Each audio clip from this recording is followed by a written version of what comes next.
Cumberland traffic, tow 4041 uniform, departing 11, glider inbound. And I think I ended up dragging the glider across the desert there after clearing it a bit over the edge of the road, and then just sort of started settling in for the night. It was unclear to me how long it was going to be. I had called my wife and said, look, I'm safe, and the glider's here. It's fine. I'm just going to spend the night in the glider if necessary.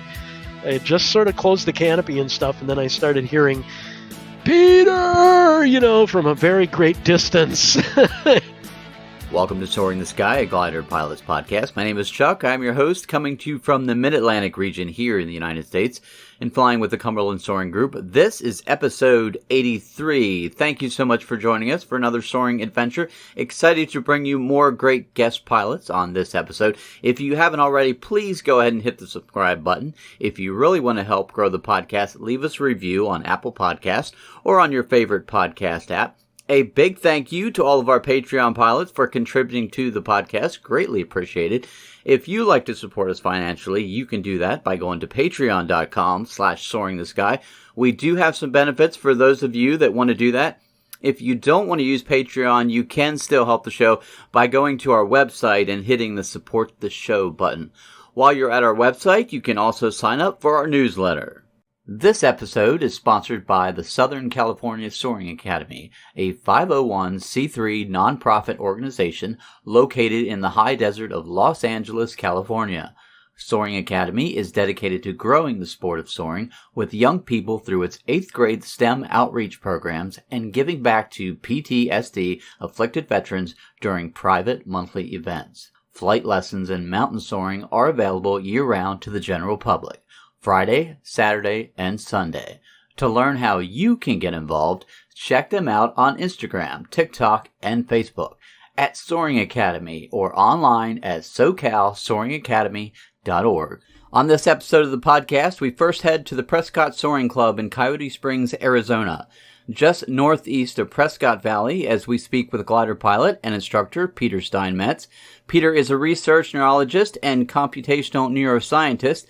He was fascinated by flight and space from an early age, but a busy career deferred his pilot training until 2015. Since then, he has completed his instrument rating and is a certified flight instructor in both gliders and single-engine airplanes, as well as an advanced ground instructor. He purchased a 1969 Cessna Cardinal prior to his solo and enjoys flying it over the wild spaces of Arizona. He currently flies with the Prescott Soaring Association and at Estrella Sailport. He lives in Tempe, Arizona with his wife, son, and 4 cats.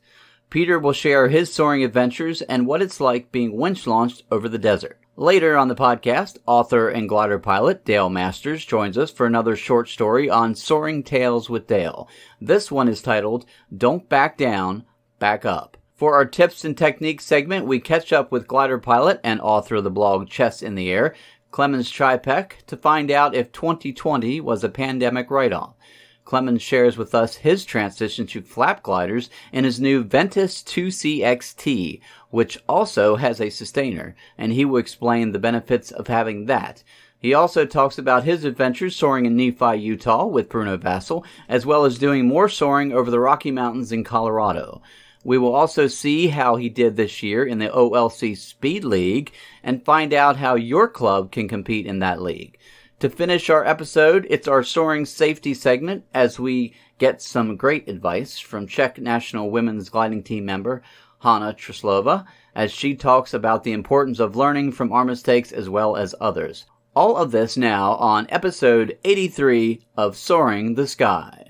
Peter Steinmetz, welcome to Soaring the Sky. Happy to have you today. How are you? I am doing very well. Thanks for inviting me, Chuck. Absolutely. Where are you flying out of? Well, primarily these days I've been flying out of Prescott, Arizona, the Prescott Soaring Group up there. Can you tell me a little bit about that glider port? Yeah, so that's an interesting glider port. Those of the audience who may know the area know Prescott's reasonably high, about a mile high, actually about 1,000 feet up there. And so the glider port is basically a mile square of BLM land, so Bureau of Land Management land that they lease. And when I first went up there, I did most of my training elsewhere, actually, down at the Estrella Sailport, which is, a big training commercial operation that is southwest of Phoenix. But then I started getting interested in flying with the club up there. And the first time I went up there, I was really astonished because it's one of the rarer winch launch operations in the United States. Oh, very nice. Yeah, and so they've essentially got 6,000 feet of music wire, right, along the diagonal runway in this square mile, right? So it's this long, long piece of wire that gets attached to the the glider on the launch side and the big motor on the other. So that they've got that as their main runway right down along there where they run the launches and the ports, and they've got about 2 or 3 sort of smaller crosswind runways. And so this is all sort of deserty. It's very deserty, and it's dirt. You can't land a powered plane there, I learned, which disappointed me a little bit because I had been thinking about flying up there occasionally, but you can't land power on there. But, it's a very nice place to be in the summer, especially if you're like me and you live down here in the Valley of the Sun where it's very hot in the summer. It's much cooler up there. What kind of altitude does that give you, the winch launch? The winch launch, usually you can get somewhere between 1,700 and 2,100 feet off that much wire, and with the motor they've got on it. So they've got like an old V8, I think about almost 400 horsepower motor that runs and pulls the glider. So you can get actually pretty good altitude, and I was surprised to learn there's really very often lift. That you can then catch as you kind of go around the pattern area there, and then people do soaring flights to really very high heights from there. Now, when you were training, did you train with the aerotow? Yeah, my primary training was at the Estrella Sailport, and that's all aerotow down there. I did a lot of aerotows in the course of getting my commercial. Yeah. Now, you came into soaring already flying powered, right? That's right. Yeah, I was already well, it's kind of funny because I got into soaring because I was prevented actually from flying my own plane for a while due to a bunch of bureaucratic things. And a friend of mine said, well, maybe you could fly gliders in the interim. So I had started flying power back in 2015, July of 2015, and was already a certificated private pilot in power. And then in 2017, I had these issues. And so a friend of mine said, well, maybe you could fly gliders. And so I started flying gliders, I think, October of 2017. Came into it from there. And then I was working on that. And, I'm a little bit older. And so I was working on trying to get a private or maybe a commercial on my glider. But I was also going to start working on commercial power. And I don't know if you remember, but back then with the big pilot shortage, there was actually a waiting list to get, instruction in getting a commercial power certificate because of the shortage of the complex gear airplanes, right? Back then you had to have time in a complex plane to get your commercial. That has subsequently, of course, been changed. You no longer have to have commercial or complex time to get a commercial. So I was on this waiting list, and in the meantime, I was also training on gliders, and then suddenly I got a call that, a spot had opened up. And so at first I tried to do both at the same time, but at my age, I just can't do that very effectively. There's a lot, I don't know if you've ever experienced that sort of an interference between like trying to fly power and then also trying to fly gliders, especially when I'm learning a new task. Right. Yeah. So I was discussing it one day with my glider instructor, and he's like, well, since you're going to be getting a commercial anyway, why don't you just go ahead and finish the commercial in power and then come back, and then you can do an add-on, a glider add-on at commercial level. And he's like, look, there's not very many differences. And if you go and you look at the PTSs still for gliders, right, I think there's just 3 little differences between the private and the commercial standard officially. What I subsequently found out when I came back after finishing my commercial power and then going on to the commercial glider is, yes, but there's a lot of unofficial expectations.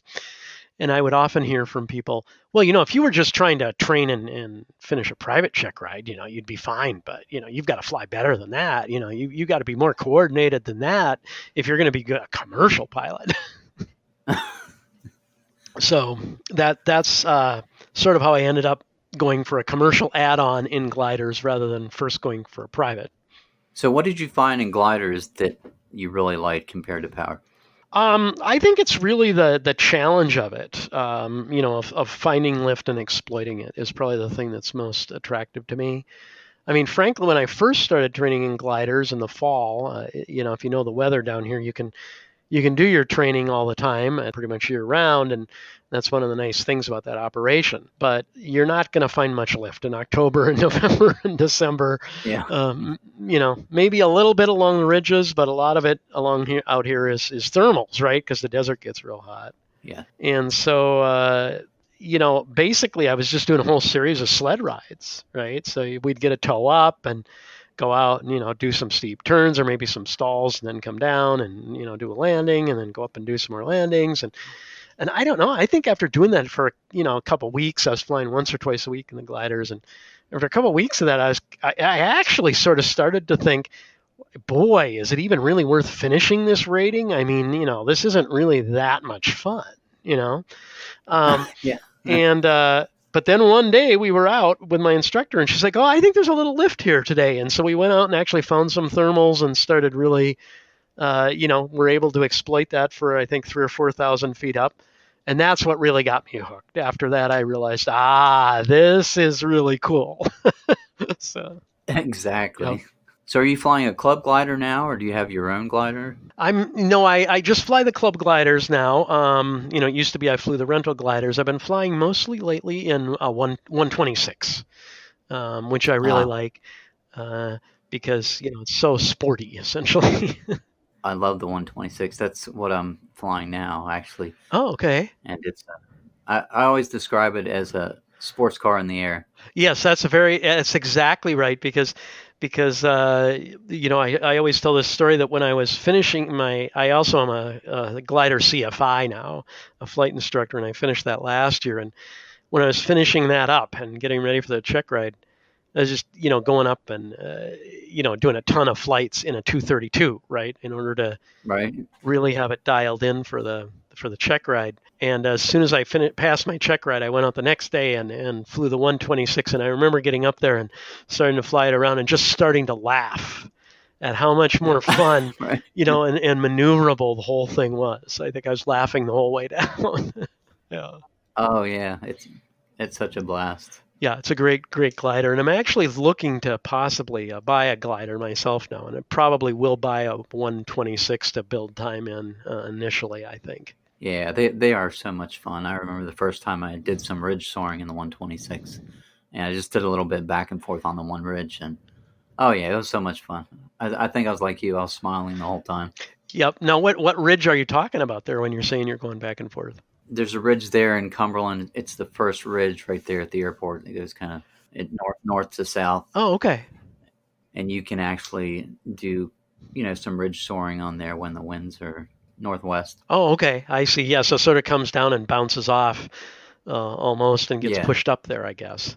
Yeah, you can set up there for quite a while if the winds are right. I bet. Yeah, I've had a couple of days where, when the first time I really got up high soaring was down at Estrella, because there's the Sierra Estrella Mountains that is a north-south sort of running ridge of mountains on the west side of Phoenix and to the southwest of Phoenix. And then the glider port is right at the south end of that ridge. And so you can often you'll find some ridge lift and also some thermals kind of coming off the sharp points of that ridge. When the heat is good. And so I think the first time I ever really got up high was essentially going back and forth along that ridge and then finding the lift as it went along. Got up to, I think, 13,000 one day. Yeah, so it was, pretty good rise off of probably the 2,500 foot tow. So yeah. Especially for a beginner. I mean, I'm just an amateur at chasing lift at this point. Yeah, I think it was my second or third solo, and I got lucky and found a really nice thermal and rode it up to 8,700, and that was kind of intimidating for me that early flying solo. Oh, really? You found it intimidating? Yeah, because I wasn't expecting all that lift, not on my second or third solo, and I just kept going up and going up and going. So okay, I guess just keep riding this up. And it was like 5, 6, 7, and it was at one point I was like, when's this going to top out? Right. Yeah, you do. And then of course when you get to the top, it becomes, the thing that astonished me the first time I got to the top of the lift was top of a thermal was sort of how turbulent it is there. Oh, yeah. Yeah, absolutely. Just constantly sort of throwing you out of the thermal and tossing you around on top of it into an incipient spin. I was like, whoa. And I'm like, well, I'm high enough up. I guess I'm not going to get too scared. Yeah. Even though I'm kind of being turned over sideways here. But Oh, speaking of, have you had anything crazy happen while you're in the air? Something that really sticks out in your mind? I don't know about super crazy while in the air. I will say that up in Prescott, it's really impressive what people are able to do with soaring up there. It's pretty routine for the people who are really good and good cross-country pilots to take off in Prescott, Arizona, climb up to, they're using oxygen, so they're getting up to 15, 16,000 feet.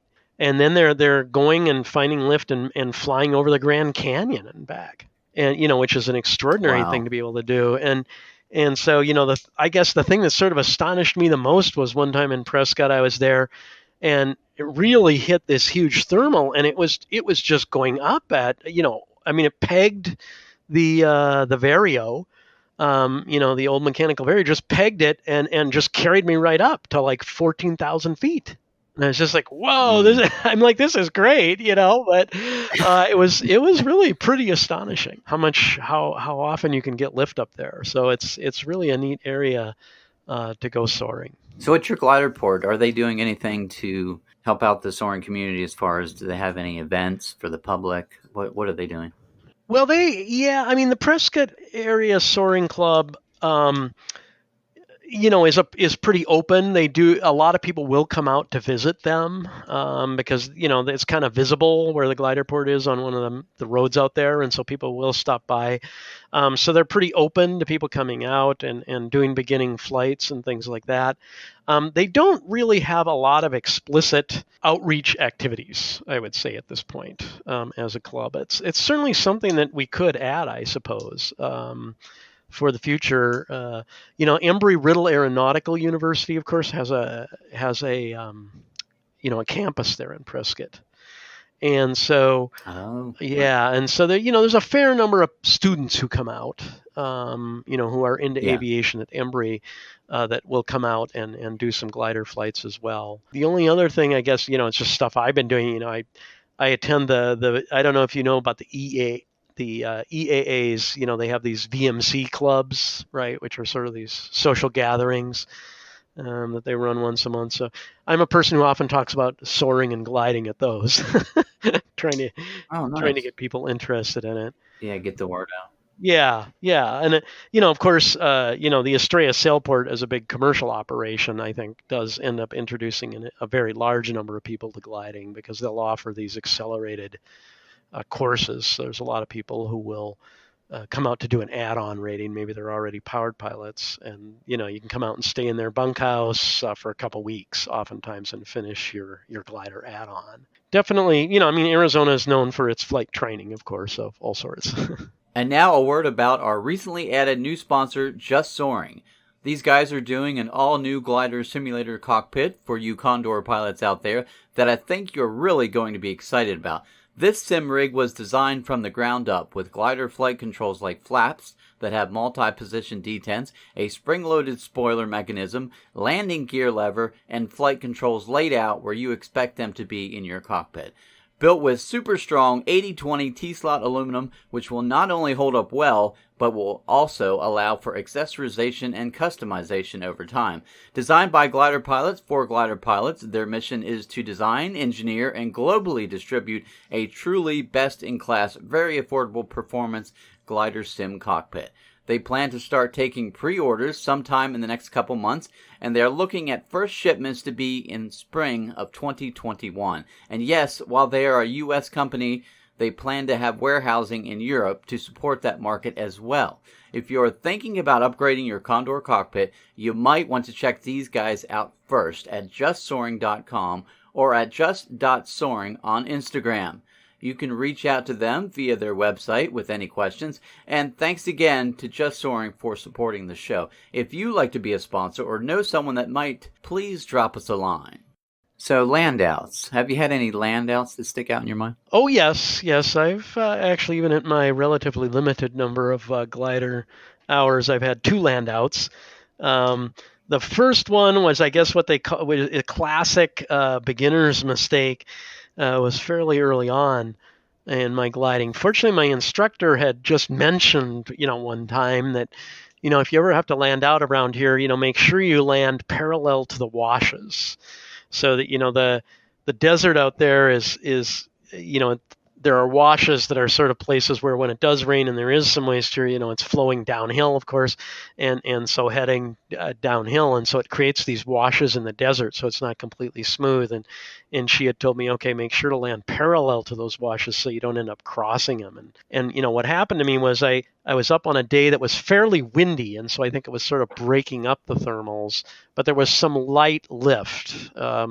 And quite honestly, as I was told, lectured very sternly about later, I was making the classic sort of rapture of the heights mistake of chasing the lift along with the wind. Oh, yeah. Yeah, and so I got blown too far downwind of the glider port. Once I realized this, I immediately turned to the center of the glider port and started trying to make it back. But probably about a half mile from the end of the runway, I realized I'm not going to make it. And there is a line of sort of a wash filled with some larger bushes and stuff before you actually get to the runways. So I'm like, this isn't going to work. So I thought, okay, I better. And then I remembered, okay, land parallel. So I was able to make a turn and landed just out in the desert. And there was really no injury or no damage to the glider or anything. But it was kind of frightening, being early on in your gliding. To suddenly be confronted with that feeling that it's not going to work. And then the other time I've landed out actually was up in Prescott, and it was on a day when I got this huge lift, but unfortunately it was in front of a storm.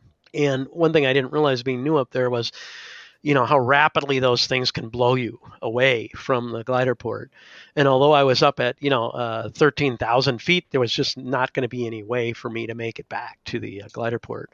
So again, I had to find a spot, and that one ended up being pretty well isolated. It was I think 16 nautical miles north of the glider port. Oh, no. What were you flying? It was a 126. Yep, Oh, and those okay. penetrate the wind terribly, of course. So I was Yeah, really in a bad right. situation. So I kept trying to look, at the sunny spots that were around this storm and see if I could find some lift, and trying to get back closer to a road, and eventually realized, eventually I came over a spot where there was just a hint of lift, and I thought, okay, maybe I've got it. And so the choice was, am I going to try to keep going toward the road? But I knew I had a spot that I could land fairly close by. So I tried to get this lift, but I couldn't exploit it. And so then I ended up landing pretty remotely. Actually, it was quite a ways out, sort of on this isolated circular flat area out in the desert between the rivers and things that are out there. So it was a bit of a job actually retrieving it. Yeah, that was my next question. How was that? Yeah, well, I ended up I landed. There were no injuries. There were some tears in the fabric because of plants and stuff. It was relatively smaller plants, but enough to tear fabric on a landing glider. Yeah. And I landed out, and I had just a bit of charge on my phone. I really wasn't prepared to do a cross country. It really was a serious sort of mistake in decision making given the conditions up there. I had contacted on the radio another plane that was closer to the airport before I was landing and told them roughly where I was. And then I had enough charge on my phone to send them some text messages and my GPS coordinates. And then I spoke to one of the members, and he's like, okay, yeah, get busy. It's going to be a couple hours before we can get to you. So get busy and drag the glider across the desert over to this nearby road that I had found. Because I had seen on my way in that there was a dirt road that came near this area. So then I started having to go and, tramp down the cacti and move the old logs and everything. Oh. And I think I ended up dragging the glider across the desert there after clearing it a bit, probably about 750 feet or so.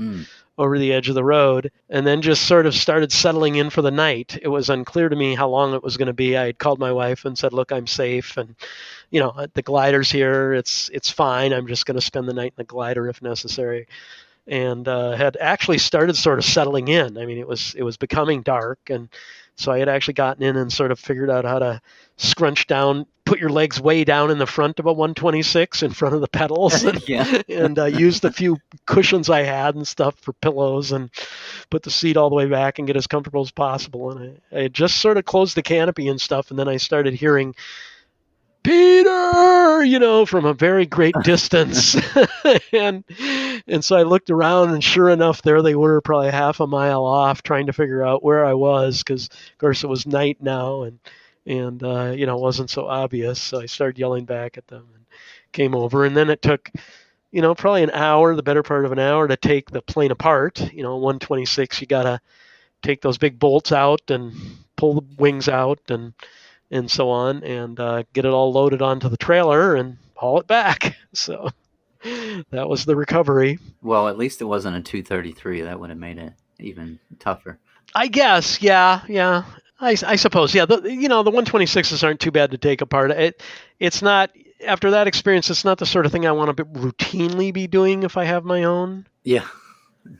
Because it's not pleasant unscrewing all those bolts and pulling out the wings. It's not like some of the glass ships that are really designed to be disassembled and assembled. Yeah, pull the pins out, take the wings. Yeah. So I think I'm going to be looking for. It's one of the things that's sort of been a consideration for me about getting a glider is, how am I going to transport this? I don't presently own a truck. I don't know if you have a truck to haul things around. No, not yet, but they come in really handy if you're soaring in your trailer and a glider around. Yeah, exactly. So, I've sort of gotten the impression I'm going to need to plan on also buying an old truck to be able to tow the trailer and so on. But I probably am going to want to rent. I may end up renting. You can rent us a hangar spot at Estrella, which is down here. So what I may end up doing if I buy my own ship is I may keep it down here in Phoenix and then continue to fly the club ships up in Prescott. Now you mentioned winch launches before that you're doing there at the club. Did you have any winch launches that stick out in your mind? Oh, yeah, I guess so. Well, winch launches, are a little bit. They can be pretty dicey because of the potential for the break, right, and the cable. So, if you think about it, you've got this 6,000-foot piece of metal cable, right? It's not really that thick in order to keep the weight down and be able to wind it around the spool. And so, it's not uncommon for there to be cable breaks in a winch tow. So you've pretty much always got to be ready. And one of the things about a winch tow that's very different from aero tow, and I think surprises most people who haven't done them, is the deck angle, right? So, this is sort of like it's sort of like running with a kite and trying to get the kite up, right? That's kind of what's going on. And so the winch is pulling this thing in, and you're off the ground very quickly. Okay, so when the winch tow starts, the glider probably lifts off the ground within 50 feet. Oh, wow. Okay, because you're immediately applying, very rapidly, not instantaneously, but very rapidly applying that full 400 horsepower, right, to a little 126. So that thing is flying very quickly, and then you pitch it up, and the deck angle is about 45 degrees. Mm-hmm. Okay, so you're getting pulled forward, but that very strong deck angle is creating the lift that then lifting the plane up, right? But you can imagine if all of a sudden that lift goes away, if that thrust goes away because the cable snaps, think about the stall situation, right? Yeah. Yeah. So your immediate reaction in a winch tow has got to be put the nose down, right? Mm-hmm. And I mean very, very strongly. And so I've had a couple of those. The first time the cable actually broke on me when I was in the thing on my own, I mean that's a shock. Fortunately, they've got that 6,000-foot runway practice. I guess about 4,000 of it is really landable. Then there's sort of a hill that the cable goes over. But fortunately, if you can immediately get the nose down, you can pretty much just land straight ahead if you want to. Okay. Yeah. So when that happened to me at about 200 feet, I was like, whoa. Yeah. Did you land straight ahead then? Yeah, I landed straight ahead that time. Now, obviously, you can, above 200 feet, you can probably get it flying well enough to make it turn back if you want. You could probably come back around, but I probably would wait more until I'm at least 500 feet before trying to just go back in the pattern and just land normally and bring the ship back to where it started. Yeah, that angle. I mean, I haven't done winch launches yet. That's on my list. I have to do that. That angle, having a rope break, Yeah, it's a shock. I mean, it's bad enough when you practice those ones on aero tow, right? Yeah, And right. you got to really put the nose down. But in this, you got to be really serious. But yeah, come on out to Prescott and visit us. Maybe this winter. Oh, that sounds like it'd be nice. Escape this Yeah, you should try it. cold weather. Yeah, or you can go. Well, if you're coming in February or March, what you want to do is come down to Estrella, I think. But that's not a winch launch. But by about March or April, things will start to be pretty nice up in Prescott if you decide to come up that way, and we'll give you some winch launches. That would be very nice. Yeah, everything I hear about a winch launch is that first one makes a huge impact. Yep. I would say, I was utterly astonished. I mean, the first time I did one, I'm just like, what? We're going up like this? I mean, it's just, so, I mean, first of all, when I saw the wire, I thought, this is crazy. The idea that you're getting hauled up by this 6,000 foot of wire, I thought, this is really pretty impressive. And then when I went off on my first one, it was pretty wild. But, it's nice in a sense. It's a lot cheaper. Right? I mean, the big advantage of a winch is, like at the club, we pay $15 for a launch. Oh, nice. So, instead of paying, I think $80 is probably the cheapest I can get by for on an aero tow, with renting a plane and everything, and then getting towed on an aero tow. This is just $15. Yeah, if you got some lift up there that day, you're good to go. Yeah. Now we can only fly the club planes for an hour, so everybody gets a chance. Obviously, but it's a very I think that's what people like. It's a very affordable way to get up in the air. Well, that's initially what brought me to soaring, was that it was looking for an affordable way to fly. Yeah, and it is a lot. Especially if you're doing it with a club. And you joined the club there, didn't you? Yes. Mm-hmm. That's definitely a very affordable way to go. I guess the main complaint people have is just it takes time because, in the club you're doing a lot of work and, you might get in on a weekend a couple of flights. The consistency of flying. Whereas, that's the advantage of a commercial operation, right? When I first started training, we'd do 5 or 6 launches in aero tows in a day. Yeah. And that's the way to do it, really. Yeah, but then it costs more money, right? So. Yeah, right. But you're still going to spend the money. It's just it's going to be spread out, and it's always, as far as your brain goes, it's better to have a bunch of flights in a row than to spread them out, obviously. But I think so. Yeah, I mean, certainly when I've been learning, I've made my best progress towards certificates and things flying 2 to 3 times a week. It's been very hard for me to make much progress if I limit myself to, say, just flying once a week. I mean, nowadays it's not a problem if I'm just maintaining my current skills, but when I'm trying to pick up something new, it's pretty challenging. And you don't learn it as quick as you do as you would have when you were young. When you're older, that's for sure. Yeah, exactly. Yeah. I always tell the story about how. So when I first started flying power, this isn't gliding, but when I first started flying power, I got my certificate. And my son, who was a teenager at the time, said, "Well, Dad, would you be willing to fly this friend of mine and I to this internet gaming convention in Austin, Texas?" It's about an 8-hour cross country. I thought, well, yeah, sure. That sounds exciting. Get to do a long cross country and everything. And my wife says, well, that's okay, but if he's going to be on long cross countries with you in the plane, I want him to learn how to land the plane because, right. What if something were to happen to you? You have a heart attack or something. How terrifying would that be for a 14-year-old boy to be in a plane with his father and was having a heart attack and not know how to get down? So I thought it was a good idea. So he took a couple lessons. We had him take some lessons from the instructor, and he got pretty quickly, I think within 3 or 4 lessons, to the point where the instructor's like, look, in an emergency, he'll land the plane. Everybody will be okay. Plane might be damaged, but it'll be all right. Yeah. So we were like, okay, that's good. But he really liked flying, so he started taking lessons, and pretty soon I would tell people if it was both him and me in the plane and I wanted a good landing, I'd have him do it. Yeah. Because when you're 14, I know, right? Yeah, you pick up landings a lot quicker than when you're in your 50s. That's for sure. There's some young students at the glider port here recently. I'm not sure how many flights they've had. I think probably it's in the 30s. But the one student that stands out, I'm watching him, come into land, and he's a little high, so he slips, and I'm like, wow, that's a really nice slip, and he did. I mean, he took care of it and brought it back around and landed. Very nice landing. And I said, he got down. I said, oh, that's a nice landing. He's like, I try. But I'm like, man, how long you been flying? Like 3 months, and you've already, Yeah, exactly. I doing. know. It's a motor skill, Yeah, so it is. Yeah, so you pick it up quick when you're young.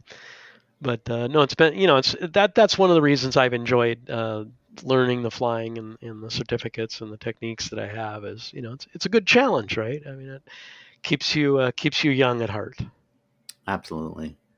Have you seen anything in the cockpit that was maybe out of the ordinary, or just maybe something you saw that was like, wow? Yeah, I mean a couple of times. I mean nothing that's really highly unusual, I think, for glider pilots, but certainly it's always a lot of fun when you end up in a thermal with a hawk or another large bird, and you realize, yeah, we're both sort of playing the same game here, aren't we? Trying to get some free lift, and that's of course how they sort of make a living at it. So I'd say that those have been some of the funnest times for me is to sort of look out and be like, oh wow, that's really cool. I'd have to agree with you on that one. Did you want to give anyone a shout out? Well, I think I should thank my mentors in flying. My first instructor sort of kindly took me under his wing, despite my being a sort of stubborn guy in a way, which was Chris Hole, who did my private in Power, and also a mentor of mine, Bruce Waddell at the Estrella Sailport, who did my training for my CFI, and has always had good instruction as well as good stories. Well, Peter, thank you so much for being on the podcast. And Oh, thank you for having me. It's been a pleasure, and I enjoy listening to your podcasts. And I'm sort of working my way through them now. I started listening recently, and so I appreciate your putting it together. absolutely, yeah, we have a little bit of a library now, so it'll take a little time for you to catch up. But thank you. Yeah, my pleasure. Thanks for having me.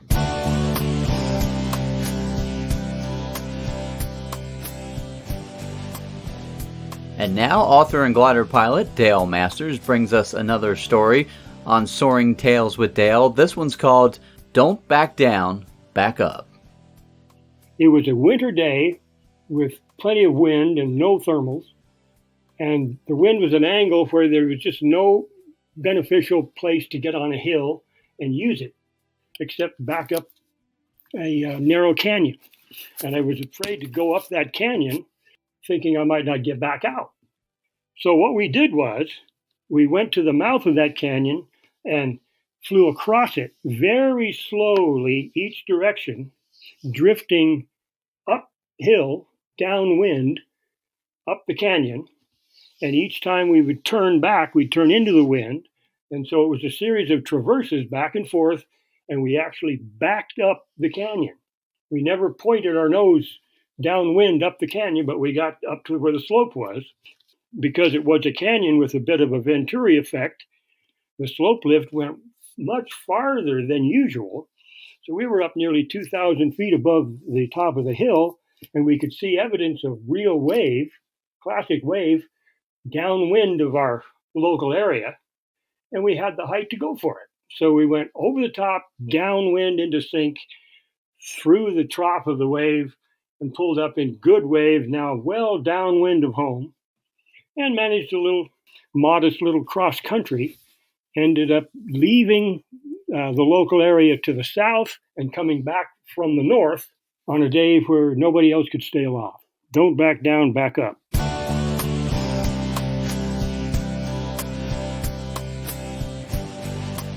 Thank you, Dale, for another great story on Soaring Tales with Dale. We caught up with Clemens Ceipek, glider pilot and blogger, to find out how his 2020 season went.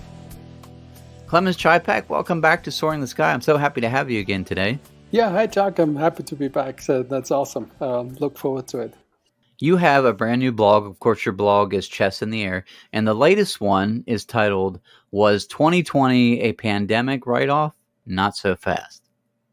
Yeah, indeed. I mean, I think 2020 was actually, in hindsight, a pretty good year for me, especially from a learning and development perspective. I've flown a lot of miles, and I've learned a lot.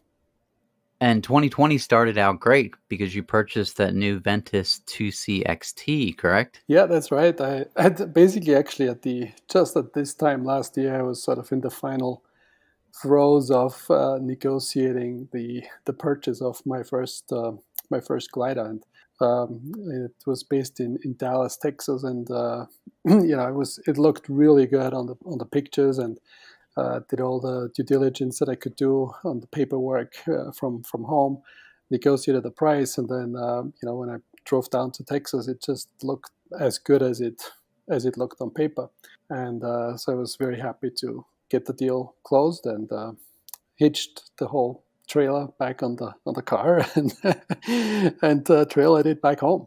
It was a great purchase. 18-meter, correct? Yeah, it's an 18-meter high-performance glide. It's from Champiet. It's, as you said, the Ventus 2CXT.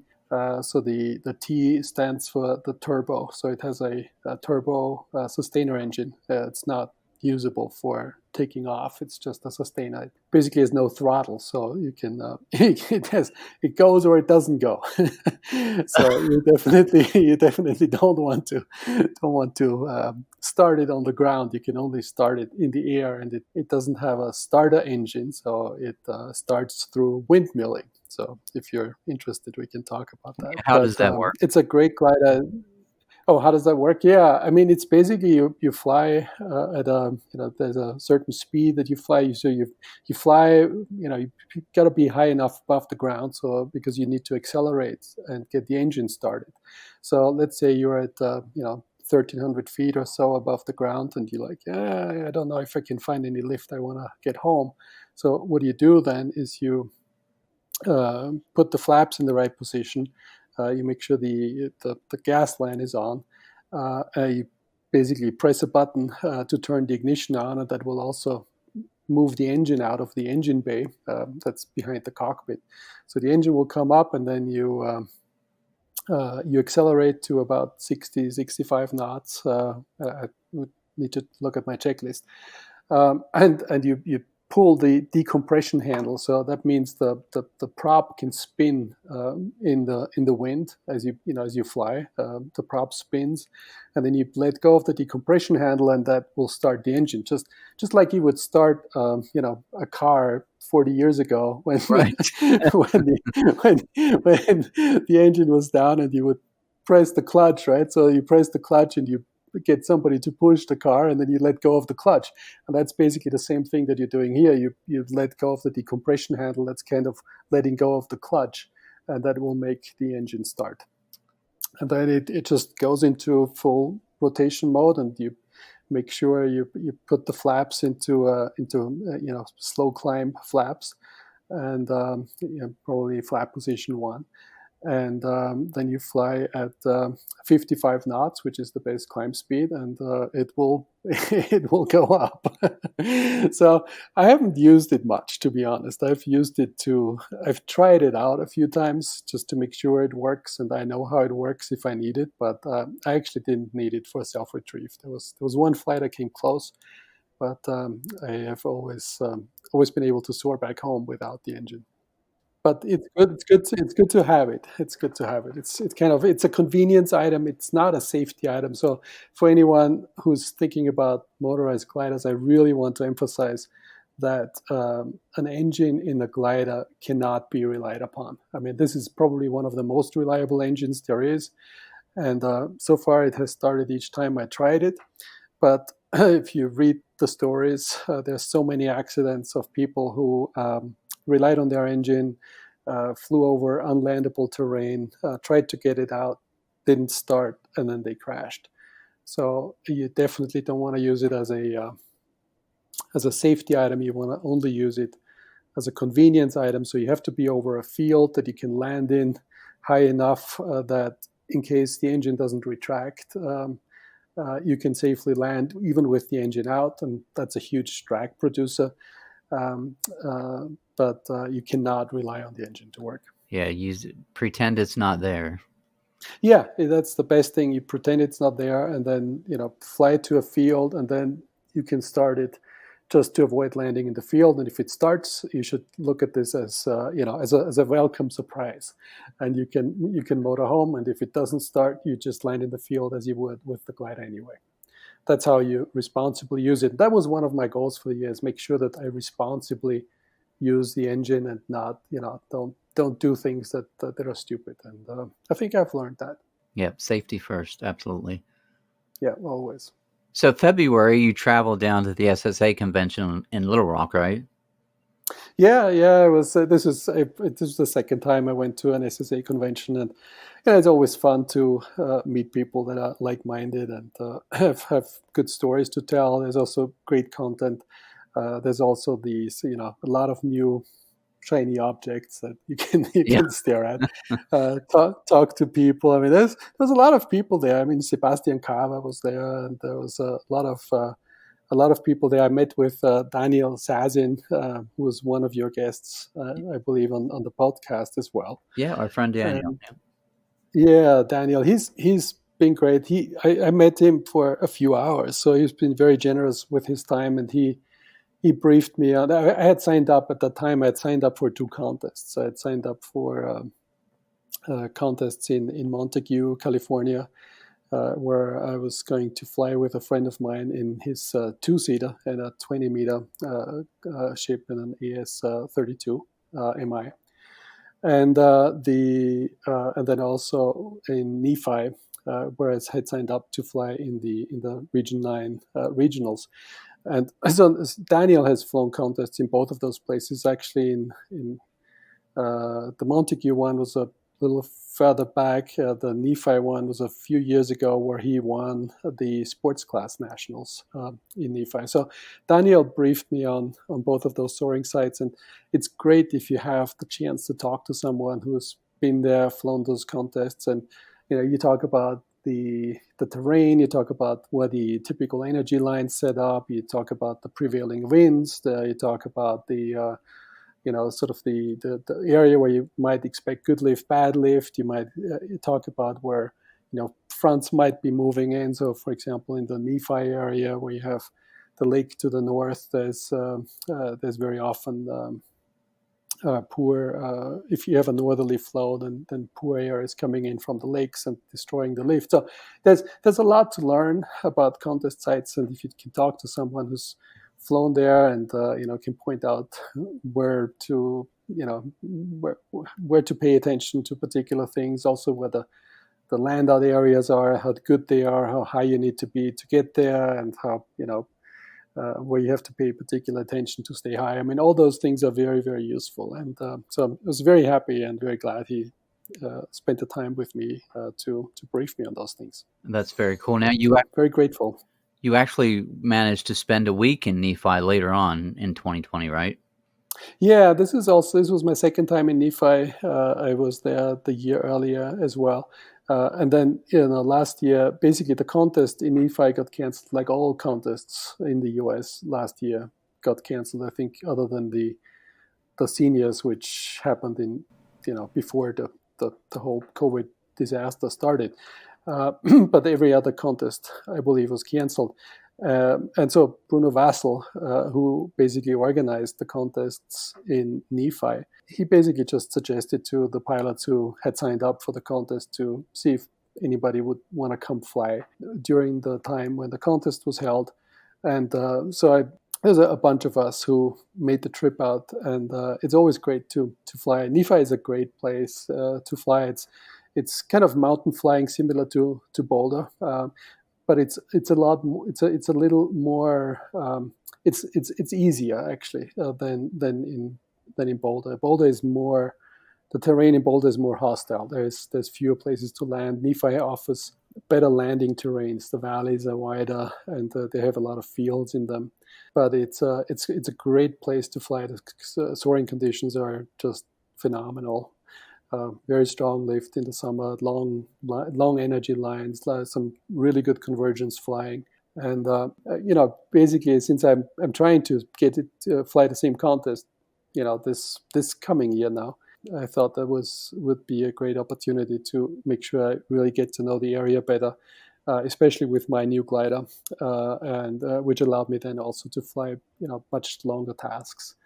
In the area, and there were some really good pilots there to fly with. So, one of our Boulder pilots, actually, national champion John Seaborn, was there as well, and he's been really coaching me a lot and helping me. And we had one day that I wrote about as well. So if anyone's interested in that one in particular, I wrote about one day where 5 of us flew the same task. John won that by quite some margin, but I didn't. I didn't do too badly. So, but I learned a whole lot by just analyzing that particular flight and looking at my performance, everybody else's performance, and where exactly the differences are in performance, and where what the metrics are that really matter, and what made the difference at the end of the day. And so I learned a lot about my flying style and about what it takes to improve further from here. So it was a great experience all around. And you actually flew with Bruno for a little bit, right? Yeah. Bruno flew a lot of those days as well. He didn't. We didn't fly. I think we didn't fly exactly the same task on any particular day, but we were flying along. We were flying same routes several times, and along the same routes. And he obviously, this is his home territory. He knows it better than anyone. Right. And I'm not gonna be following Bruno over that terrain in some areas where he knows exactly where he will find lift, and he knows exactly where he can land. Yeah, exactly. And so I'm a little more conservative flying in that area, since I don't know it that well yet. Yeah, but he's great to fly with. He's also he's very, very entertaining, and he's just a great guy. He is. Yeah, we've, of course, you spoke earlier, we've had him on the podcast once, but definitely going to have him back on. Yeah, no, he will. He's been one of the biggest champions for soaring in the U.S. for many years. I mean, his videos have probably still the highest viewership of any soaring videos on YouTube. Don't know exactly how he made the breakthrough. Actually, he gave a talk about that at the convention. He talked about his videos, so he didn't talk about soaring. He talked about how to make soaring videos and get people to watch them. Oh, nice. So I've been trying to follow that advice, and I still don't know exactly how to get people to watch them as much as he's able to do. But there's great things to learn from him all around. Yeah. Well, I'll get your YouTube link and I'll put it on the show notes here, because I'm sure some people will be interested in watching those. Yeah, I mean, I have my own style for those videos. I try and put a lot of commentary in it, especially footnotes. I have a harder time than some other pilots talking during the flight, explaining everything what they're thinking, because I'm thinking too much and I'm concentrating on flying and can't explain everything while I'm flying, but I can explain things afterwards. And so I try to put a lot of commentary in. So I get really good feedback from people who watch it. So I just don't have the same audience, but the people who are interested in learning something about soaring, I think they find it quite useful. Oh yeah, I'm sure, absolutely. Now, you were able to fly in the OLC Speed League. What was your best flight? I know you have some tough competition there in Boulder. Yeah, no, actually, I wasn't doing badly. We have Boulder has a tradition of competing in the OLC Speed League. We have pretty good conditions for doing that. And the Speed League is it's basically you put the flights on the OLC, and there is a number of weekends in the year that count for the Speed League. It's usually, I think, 18 weekends. Last year was shortened to 13 weekends. And the top 3 scores from each club on any particular weekend will count for the club score. And so so you basically, if you want your flight to count, you have to be in the top 3 of your club. And I think we've got 30 pilots or so, 35 pilots that actually uploaded flights. Oh, wow. For those Speed League days. And I think probably about 10 or 15 are, actually, around 10 probably are trying to make their scores count when they fly. So there's definitely some friendly competition going on, but it's really more about a team effort, right? The whole goal is we help each other out. We try and point out where the good energy lines are and where to fly. And so we try and get flying as fast as possible over, there's a 2.5 hour period of time. And you have to, a maximum of 4 legs will count for the speed league. So you basically try and get 2.5 hours during which you're flying pretty fast. So my fastest flight was had an average speed of 173 kilometers per hour, Wow. I believe. So 105 miles, 106 miles average speed over 2.5 hours. So that was pretty fast. That was pretty fast, yeah. So we have good conditions for that because we often have a very strong convergence line that sets up, and so if you follow that convergence line, you can often fly without turning, and you can, if the convergence is really strong, you can even fly pretty fast without turning. So on that particular flight, I think my average, I only turned like for 6% of the time or something like that. Oh, wow. So it's a ridiculously small amount. So you fly 94% of the time you're flying straight, and you're flying straight fast. So that's what allows these speeds to happen. But yeah, Boulder did really well. Our club did really well. We came in second in the US, and we came in second in the world. Wow. So we were only beaten by the Minden Soaring Club, Minden, Nevada. They have even stronger conditions in the Owens Valley.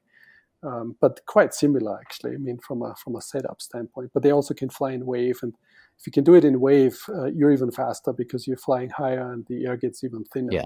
And then your ground speed goes up even more. So, but with very strong conditions, and I think this is the top result that we had as a club is coming in second. So you were the top two. You said Minden was the only one. Yeah, Minden beat us. Minden beat us in both, right? Obviously, it's instead of we're the best. So in the Gold League, in the U.S. Gold League and in the World League, and we came in second for both. So I think in the world there were over 1,000 clubs participated. So we came in second out of over 1,000 clubs. So pretty good result. That's amazing. Yeah. Yeah, that's pretty good. So how is your 14er challenge going? And for those that are not aware of this, maybe can you briefly explain that challenge?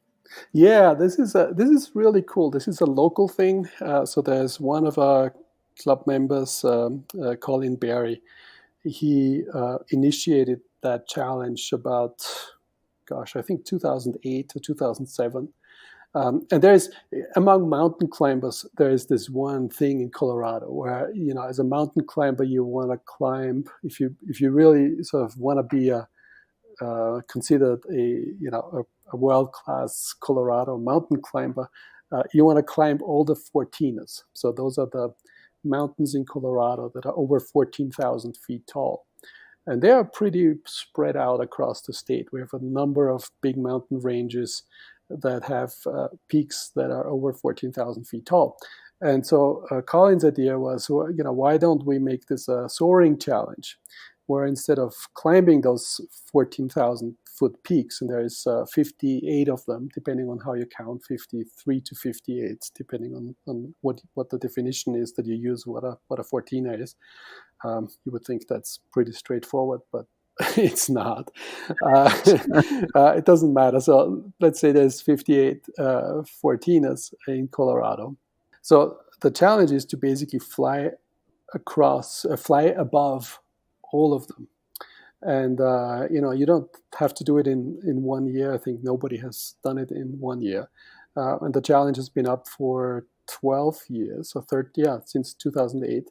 For 12 years, and there's only 4 pilots that have so far been able to complete the 14er challenge and fly above all those peaks. Wow!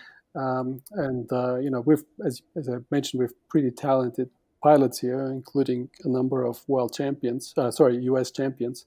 And so it's definitely a tricky thing to do because you have to have the right weather, you have to plan those flights accordingly, and don't want to take any risks, any safety risks. And these peaks are far away from one another, and they spread out across the state. And oftentimes you have to cross multiple mountain ranges to even get there. right? So you take off from Boulder, you basically have to fly. Sometimes you fly, 100 plus miles to even get to the mountain range that you want to get to, and then you have to find the weather to fly over the peaks, and then you have enough time in the day left to basically make it back home. So it's a great challenge. It's a real challenge. It's like one of those local things that is really cool to do, and it's super scenic, right? I mean, these are the kind of the most beautiful mountains in the U.S. or among the most beautiful mountains in the U.S. So you get to see really spectacular terrain as you do that.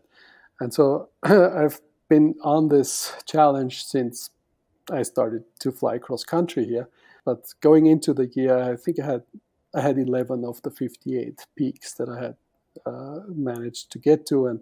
And this past year, I think I added another 29 or so, or around 28 or so of those peaks, and some that were quite a bit further away than, there's some that are pretty close to Boulder. Obviously, I mean, Long's Peak and Mount Evans are the two closest ones. And there is 5 ones in the Front Range, and out of those, well, I mean, I think Long's and Evans, you can actually get there and stay within glide range of Boulder. As soon as you go to the other ones, it gets questionable. There's maybe 2 more, 3 more that you can go in within glide range, and then everything else you basically have to really leave glide range and go cross country to get there. You can't go to another location and start there. Do you have to start in Boulder? The rules allow that you can start from another location, and I think some of the pilots have done it from multiple locations and have driven to other places. There's at least one who has been able to do it all of the peaks from Boulder. And that adds another level of complexity to it, right? Because you've got the San Juan Mountains there in the southwest corner of Colorado. And they're probably about, I don't want to tell anything wrong, but I think probably close to 200 miles away. So you almost have to fly 200 miles to get there. Then you have to round the peaks, and then you have to fly 200 miles back home. So that's pretty hard, and the guy who did it in an ASW 20. So that is just it's a 1980s design 15-meter glider.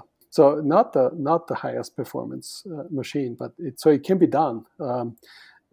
But that's super adventurous, right? So that's probably outside of my comfort zone, actually, to try and do that. But the whole challenge is a lot of fun, and you obviously you don't want to take any risks, so you want to do it responsibly and do it on days when the weather is pretty consistent and you don't run into major thunderstorms or anything like that. That could really mess things up. Absolutely. Do you know what your total distance was that you flew in 2020?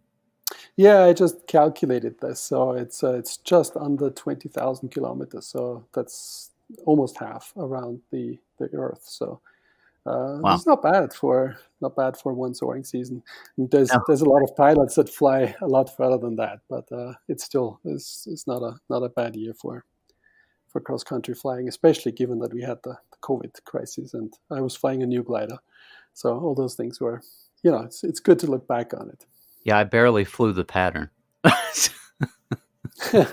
Oh no, that's terrible. You got to change that, Jack. A little better, but yeah, I got to change that. And I did not fly as much as I should have, for sure. I'm looking forward to 21 to do a lot more flying. Yeah, that'll be good, and hopefully we'll get a vaccine here soon, and things will look, everything will look better. Yeah, absolutely. As far as flap gliders, jumping into the Ventus 2CXT, that was kind of new to you, right? Yeah, I had never flown with flaps before this year. So I was flying the prior 2 years, I was flying mostly a discus. So that's a 15-meter standard class glider. We have 2 in our club as club gliders. So those were the ones that I was flying with. And I did all the badges in those gliders. So this year I had the Ventus and the Ventus 2. And it has flaps, and I thought, flaps was going to be a big change. And in hindsight, it really is a much smaller deal than I anticipated it would be. It's a huge performance improvement because basically what the flaps allow you to do is they allow you to fly. The main advantage is they allow you to fly much faster without as much drag. So in high speed mode, the negative flaps are a huge benefit to fast flying speeds. In slow mode, so if in slow flying mode, they're helpful too. So for thermaling, you can thermal slower than you could otherwise thermal, allowing you obviously to fly smaller circles and staying closer to the core of the lift. But I don't think that the bigger advantage is in cruise mode than in climb mode. They do help in climb mode too, but they help more in cruise mode. In the Ventus in particular, I mean, the flaps are extremely well designed. It's just super easy. There's the flap handle is just to the left in the cockpit, and your hand is basically resting right on the flaps during the whole flight.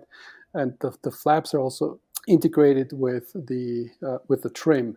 So you basically, as you move the flap handle, the trim automatically adjusts with the flaps.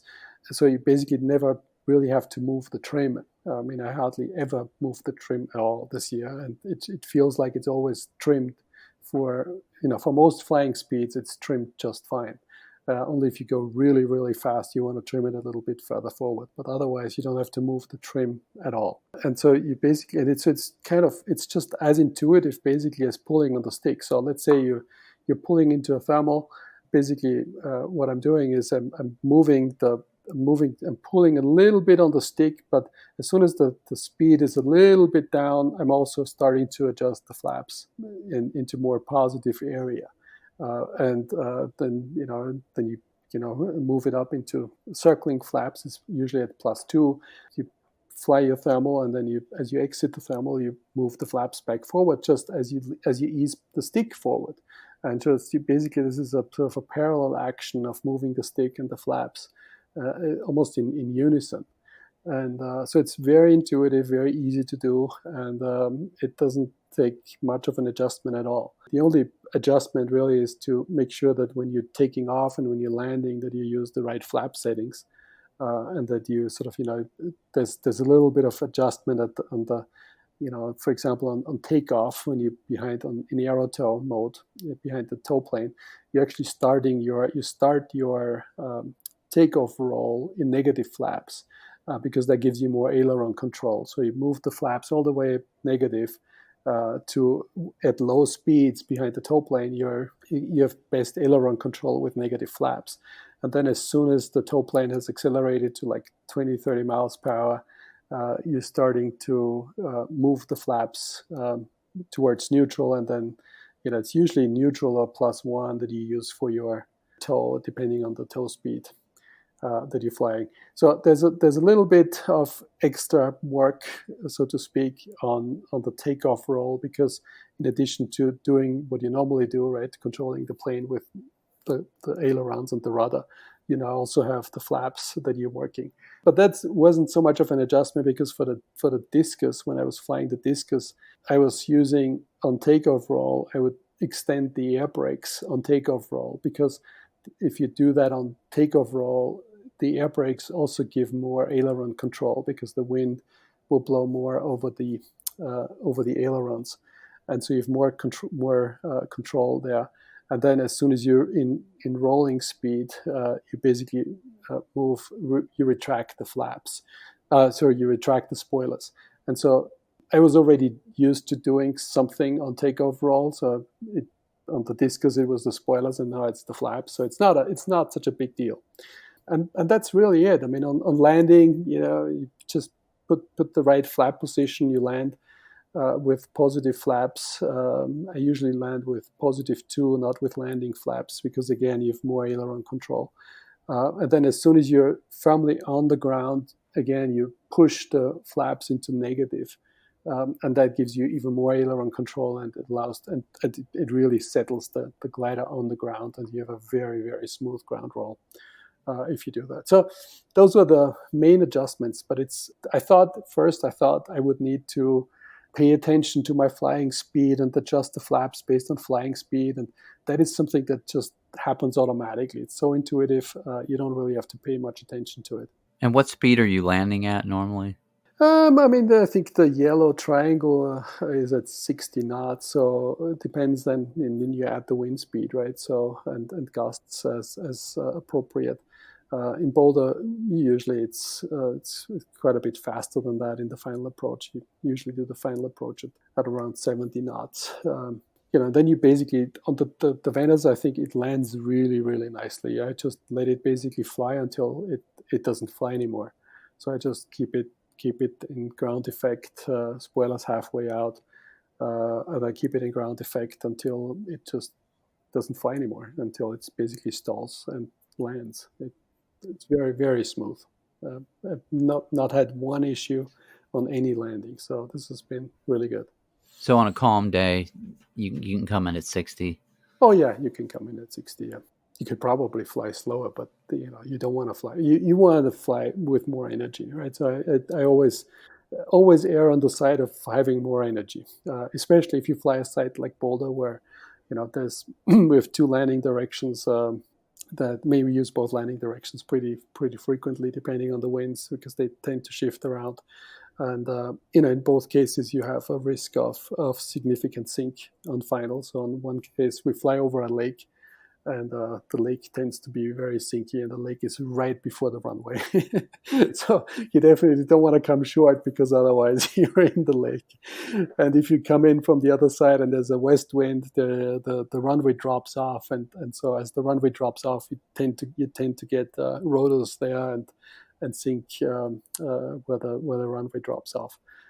So you definitely want to have more energy rather than less. Now, we had talked about your 750K that you completed. So your next goal is, of course, more than 750. You're going for the 1,000?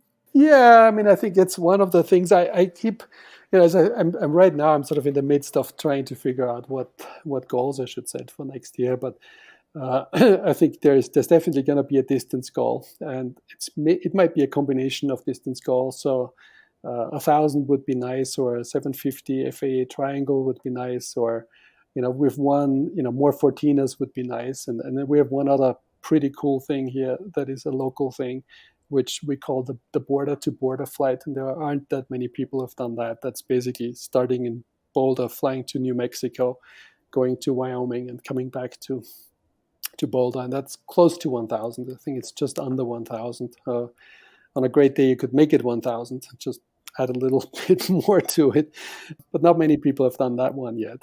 So that would be cool. Or getting to another state, to any other new state would be cool, like getting to Utah and back. That might be cool. So there's going to be some distance goal in there for next year. That is going to be interesting. Very cool. And we all hope it's going to be a better year. I think it will be. Yeah, no, I'm looking forward to it.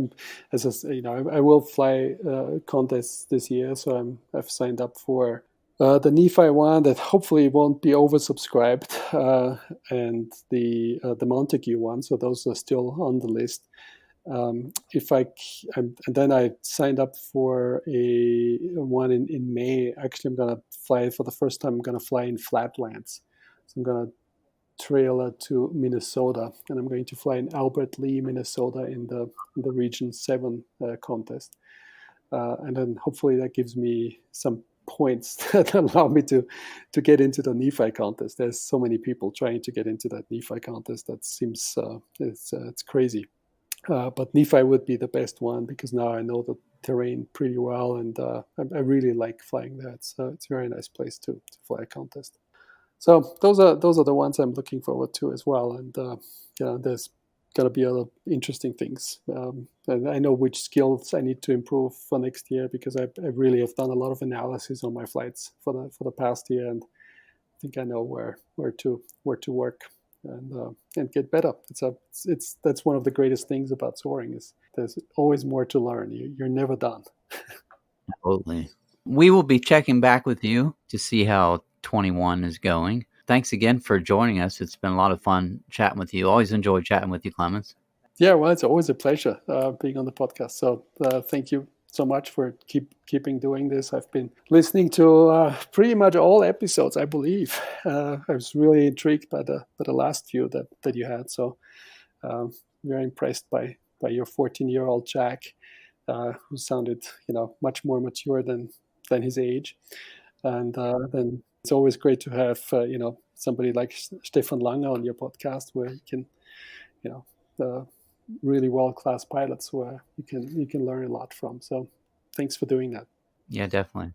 Take care, Clemens. We'll talk to you soon. Okay. All right. Thank you so much.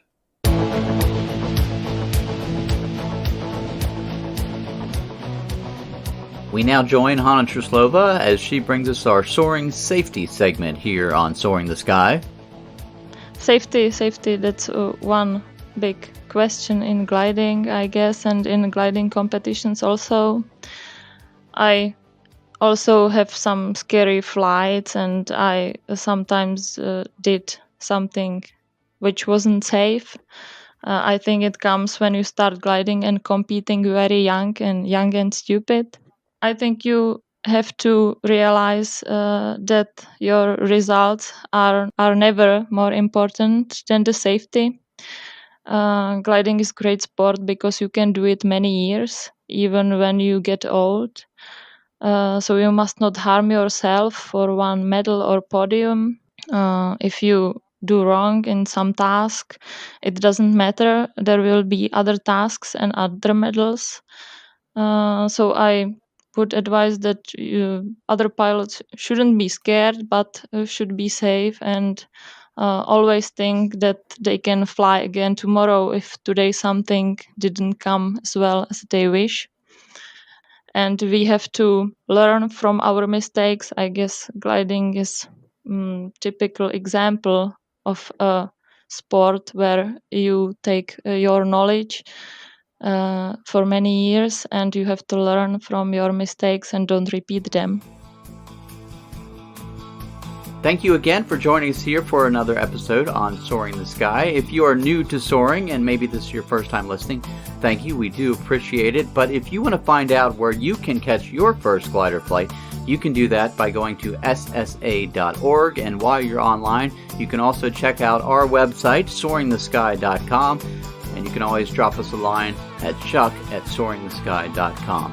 Until next time, stay healthy, stay safe, and happy soaring. If you would like to say hi, just drop Chuck a line at chuck@soaringthesky.com. Or you can send us a note on the website, soaringthesky.com. Also, if you're a pilot, we want to hear your story. Just send us an email and Chuck will get in touch with you. We hope you join us next week for another great guest and adventure on Soaring the Sky. Music for the podcast was written and produced by Kim Spangler. Voiceover work was provided by Michelle Perez. Graphic design for the podcast was created by Zachary Fulton.